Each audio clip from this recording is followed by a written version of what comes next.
Rothschild नाम बस एक फुसफुसाहट, एक कहानी। सदियों से ये नाम जुड़ा रहा है, आप जानते ही हैं, अकूत दौलत और ताकत से।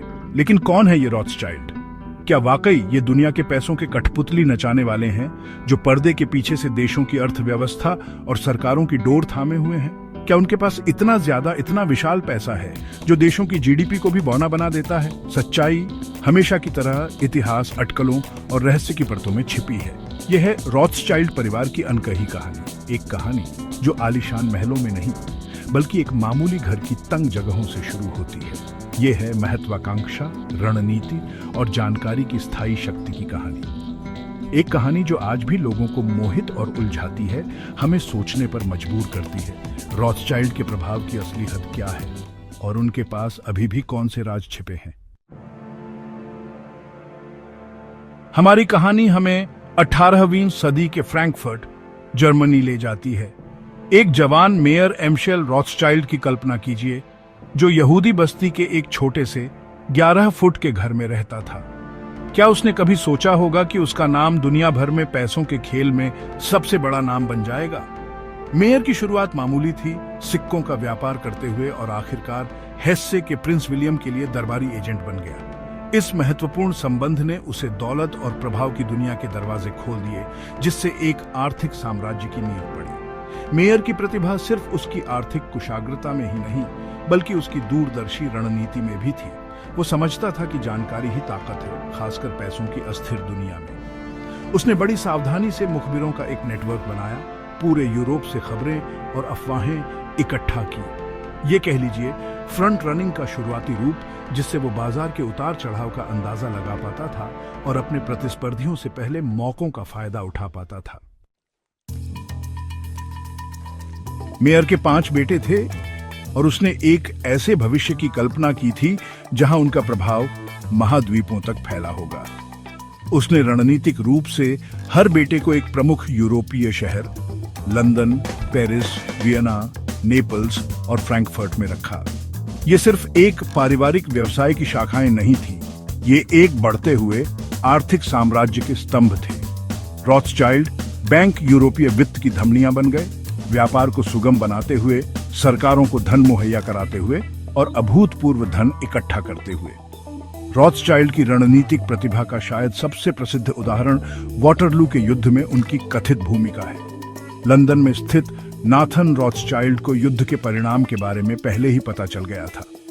फिर उसने ब्रिटिश सरकारी बॉन्ड बेचने शुरू कर दिए, जिससे बाजार में दहशत फैल गई। जब सब ठीक हुआ तो उसने उन बॉन्ड को उनकी असली कीमत से बहुत कम पर वापस खरीद लिया और भारी मुनाफा कमाया। हालांकि इस कहानी के सटीक विवरण पर बहस होती है। ये रॉथस्चाइल्ड की इंफॉर्मेशन वॉरफेयर में महारत और बाजारों को अपने फायदे के लिए ढालने की उनकी क्षमता को उजागर करती है। रॉथस्चाइल्ड की अपार दौलत और प्रभाव ने उन्हें साजिश के सिद्धांतों का केंद्र बना दिया है। उन पर केंद्रीय बैंकों को नियंत्रित करने, वैश्विक घटनाओं में हेरफेर करने और यहां तक कि अपने लाभ के लिए युद्धों को भड़काने का आरोप लगाया गया है।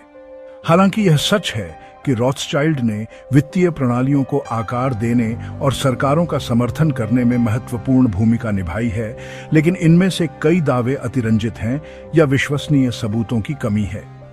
तथ्य को कल्पना से अलग करना महत्वपूर्ण है। रॉथस्चाइल्ड की सफलता का श्रेय उनके चतुर व्यावसायिक व्यवहार, उनके वैश्विक नेटवर्क और बदलते आर्थिक परिदृश्यों के अनुकूल होने की उनकी क्षमता को दिया जा सकता है।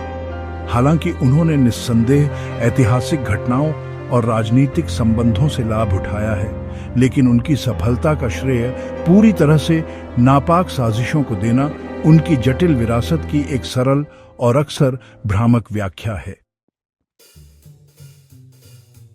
आज रॉथस्चाइल्ड अब वो अखंड वित्तीय ताकत नहीं रहे जो वे कभी थे।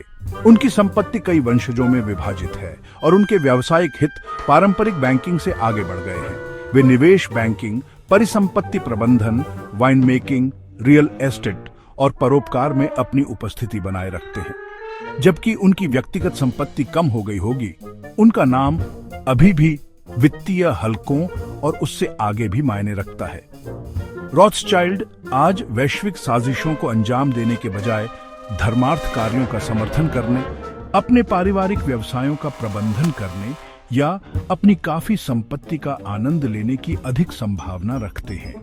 हालांकि उनकी विरासत अभी भी लोगों को मोहित करती है, हमें जानकारी की स्थायी शक्ति, रणनीति और रहस्य में डूबे एक परिवार के स्थायी आकर्षण की याद दिलाती है। रॉथस्चाइल्ड की कहानी अंततः जानकारी की शक्ति के बारे में एक कहानी है।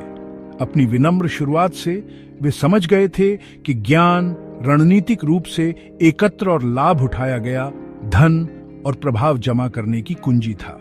यह सिद्धांत आज पहले से कहीं अधिक सत्य है। जानकारी है तो भविष्य है।